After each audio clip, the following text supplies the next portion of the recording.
Little known fact, fat loss doesn't begin in the gym, it actually starts in the kitchen. But who's got time to cook all day?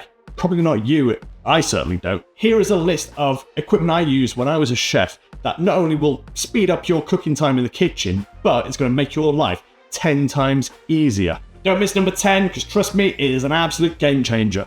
Let's get into it. So number 1 on any chef's list is going to be knives. Now, I've got 2 here that I generally can't live without. So I have a French cook's knife or a chef's knife, and I've got a Victorinox tomato knife.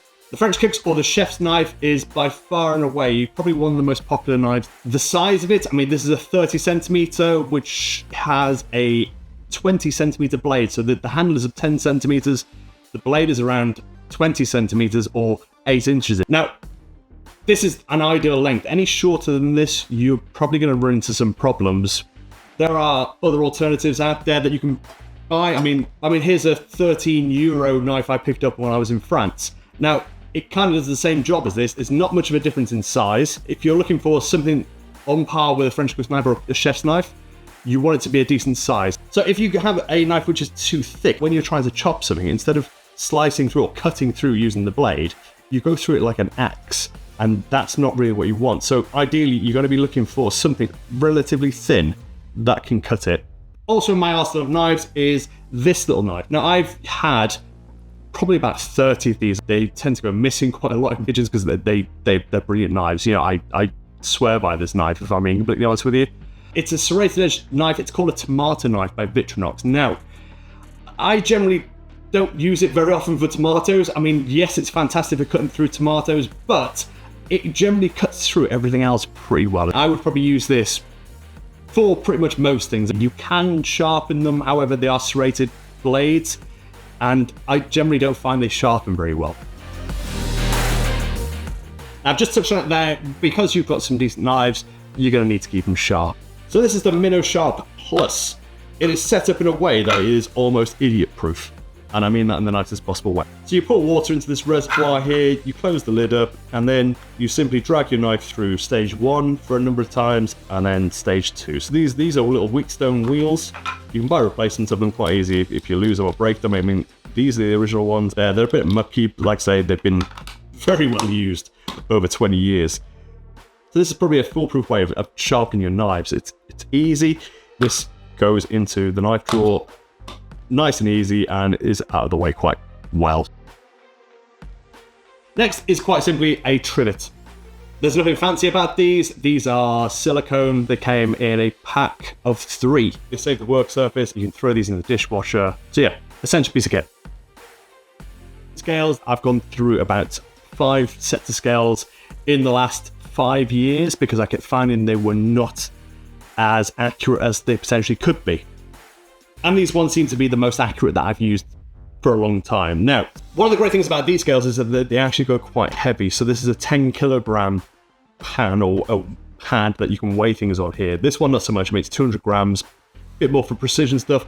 I generally don't use that one there, but this one is fantastic. And I find it's one of the most accurate set of scales around as well. And one thing that gets overlooked quite a lot is a mixing bowl. Now, I've had a lot of mixing bowls. I've got a handful in the cupboard which are plastic, which are great for when I'm doing stuff with my children, but I generally find that the stainless steel mixing bowls work better. Now, I've got 4 here that I've had for, again, probably about 20 years. Now, these still look perfect. I mean, there's probably the odd scuff here and there within the inside, but these have done the job very well for, like I say, nearly 20 years. So this is a silicone spatula. Now, I've got stacks of these around this kitchen simply because they are fantastic. You can use it not just for scraping pans or bowls or anything like that. I also use this for things like making scrambled egg. I mean, this is ideal for that. You know, it's a non-scratching surface that I'm going to stick into a pan that I don't want to ruin. So yeah, I mean, these are fantastic. Actually, it threw me on social media where you see people making scrambled egg or something quite delicate in a pan, and they reach in there with a whisk or a giant metal spoon and scrape the bottom of a non-stick pan, and not only is that just bad for you because the scrapings will scrape away and you'll end up eating those, not only that, you're ruining a pan. Oven cloth, not oven mitts, not gloves, not even those weird taco things or any of the garbage that you can buy online. An oven cloth. Now, I've had plenty of conversations with people over these about how safe these are compared to an oven glove. When I've been in professional kitchens before now, and you reach over a stove and one of these catches on fire, and you realise and you go, that's it.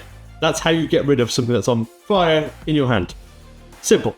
However, if you've got an oven glove on, and your glove catches fire in the same way, how are you going to get that off very quickly? I mean, some you can just flick off, yes, I'll admit, but generally, yeah, it's around your entire hand and stuck to your hand in a nice way, and especially the material they're made of, so over it's shit. Plus, I mean, if you spill anything over one of these, again, it's one of those, you just drop your hand out of it. If you've got an oven glove or an oven mitt on, it's not as easy to get off your hand, and if it's oil that's on your hand, I mean, that's literally stuck to your hand. There's no real way of getting it off. I mean, the material of this is, I think, designed to not be very sticky. Tongs, metal tongs, ones that are spring-loaded are ideal, like this, and ones that sort of mirror how your hand would work. So if you want to pick something up, you would open your hand, and the tongs are open, and when you want to pick something up, you close it, and yeah, the tongs closed. That's ideally what you want in a set of tongs. I've used tongs before now where you let go and it clamps onto stuff. If you want to pick something up, you pick it up, and to be honest with you, my mind doesn't really work with those. I struggle a lot with them. Seriously, I've dropped things by using them, and I'm like, you know what, I'm not even using them. My mother-in-law has a set of them, and she swears by them, and I swear at them because they're fucking awful. But there we go.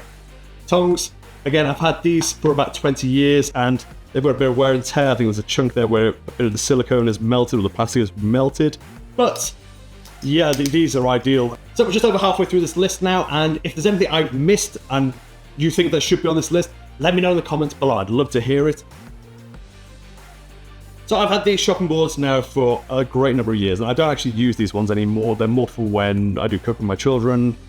They're a little bit more their size and a little bit easier for them to move around and work. However, a lot of people use this size chopping board for their everyday chopping. I mean, I used to do it as well. These just don't seem to work for me. Look at the size difference here. You know, my cook's knife is nearly the size of this, and to be honest with you, you kind of want to get a bit more to this board and be able to move things around. If you're doing chopping like a massive amount of carrots for, you know, Christmas Day, wherever you need to cut up a load of carrots, this board doesn't really cut it for me. So if you have space for it, I would use a larger chopping board like this. If you compare the size of it, you can fit about 2 of these chopping boards for the same size.